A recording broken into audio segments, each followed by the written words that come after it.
Daniel Craig, 10 Things You Missed in Bond, No Time to Die. The landmark 25th Bond and final Daniel Craig installment is coming, but what info and details can be gleaned from the No Time to Die trailer?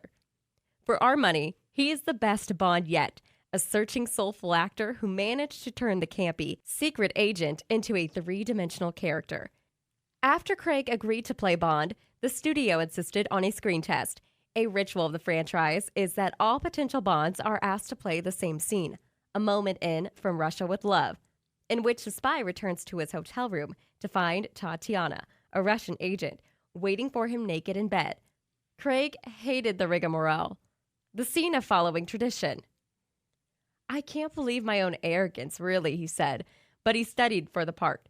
He went back to Fleming's novels and found a character quite distinct from the unruffled screen persona of the previous 30 years. The Bond of the books was someone Craig could relate to. Cold, messed up, human. "He is really fucking dark," he said. In the novel Moonraker, 1955, Bond tips a load of speed into his champagne. "I think it's more interesting," Craig told me. "I know we can't have him having amphetamine and speed and doing all these things, but inside, I know I'm doing that. And I wanted to inform that part and say that's what he is.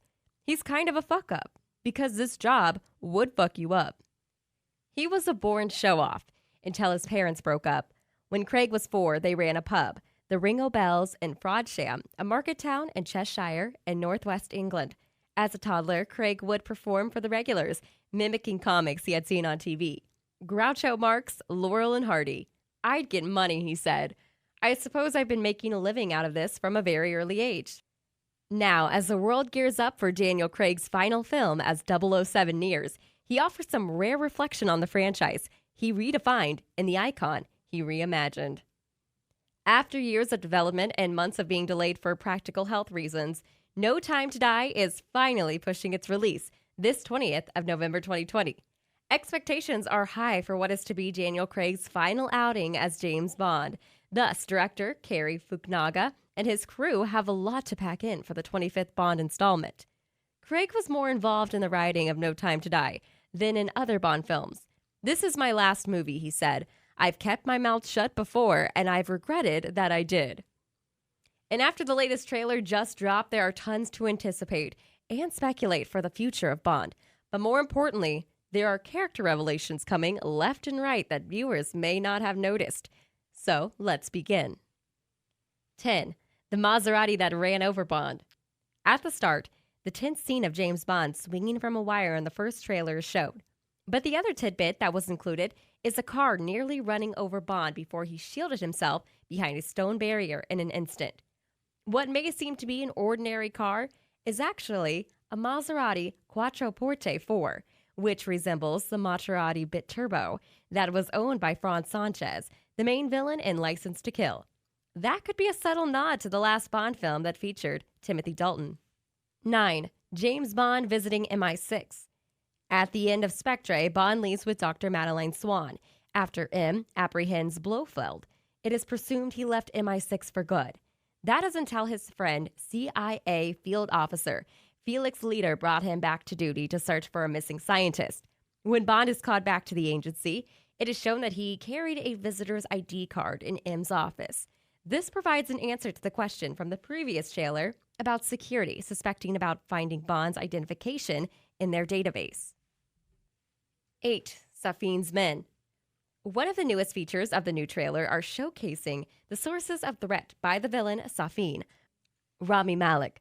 Some of them traverse a glass building which resembles the glass portions of the SIS building or MI6 headquarters, and possibly breach their systems before they send a torpedo-shaped bomb to the lower levels.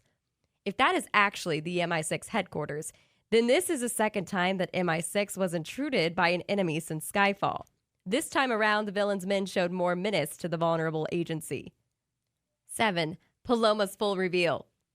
Daniel Craig's Knives Out co-star, Ana de Armas, will play CIA counterpart Paloma, whom Leiter may have referred to for his mission.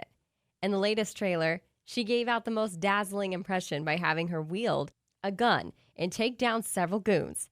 Paloma even had a drink with Bond after that encounter earlier. Ana described Paloma as irresponsible and bubbly, but still a key accomplice to Bond despite reports of limited screen time. Nevertheless, she found her gritty and femme fatale side too. 6. Bond visiting a tomb. Also revealed in the trailer is Bond visiting a cemetery and stopping at a mausoleum. There he burnt a note that says, "Forgive me." The remains that Bond visited could be from Vesper Lind, an agent he encounters in Le Chiffre's casino in Casino Royale. The last time we saw her, she betrayed Bond and let herself down in the Grand Canal, but she left him a trail of clues to uncover the quantum criminal organization. Yet Vesper was one of the few ladies who understand and empathize Bond. 5. Seafaring action sequences.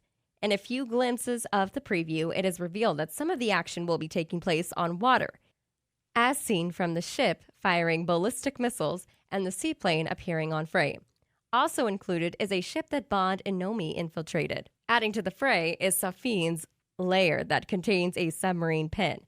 Water-based layers are nothing new on the James Bond pantheon, as seen from The Spy Who Loved Me with villain Carl Stromberg's hideout, Atlantis. So, this adds to the numerous Bond Easter eggs. 4. An underwater setup. Speaking of, it is also teased that there will be 2 submerged action sequences, the lake included, much in the same vein as the Grand Canal sequence in Casino Royale, or the underwater scene from Thunderball. Director Fukunaga really holds confidence in topping the spectacle from previous Craig-era Bond movies. While the setup is no-brainer for Bond outing, it will certainly hit home for him from the events of Casino Royale.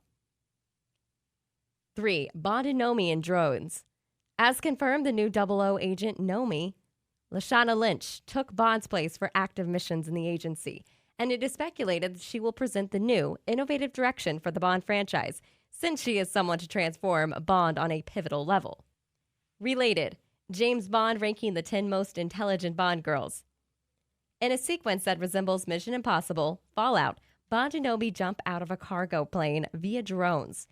But it also recalls that parachute scene in Die Another Day of Bond and Jinx sneaking into North Korea to sneak on a cargo plane. 2. Safine's plan in Lair. The villains under the Craig era of Bond films are interlinked to one another, all culminating in Ernest Blofeld as the mastermind of their devious plans. For Safine's case, however, it will be a unique take, since his link to Bond is through Dr. Swan. As revealed, Safine was once affiliated with Spectre as an assassin, but he's since parted ways, crafting his own ecological domination plan by terminating millions. His plan is verified with the reveal of his ecologically friendly lair that resembles Blofeld's lair and You Only Live Twice. Number 1. Safine's connection to Dr. Madeline Swan. But going back to Safine's link with Swan, the most important revelation is that both of them had a past that truly got under Bond's skin, especially since Safine left his assassin mask to Swan and equated himself to Bond by body count. It is not further indicated how close Safine and Swan were, but Bond took it personally, especially considering his emotional trauma regarding Vesper that mirrors Swan. Gladly, his similarities to Dr. No should provide hints at the stake for James Bond. So that was our 10 things you missed in Bond No Time to Die. The hiatus between Spectre and No Time to Die has been the second longest in the history of the franchise. What do you think? Is this hiatus because of the perfection of the upcoming movie? We'll find out soon. Tell us your favorite moments from the Bond series.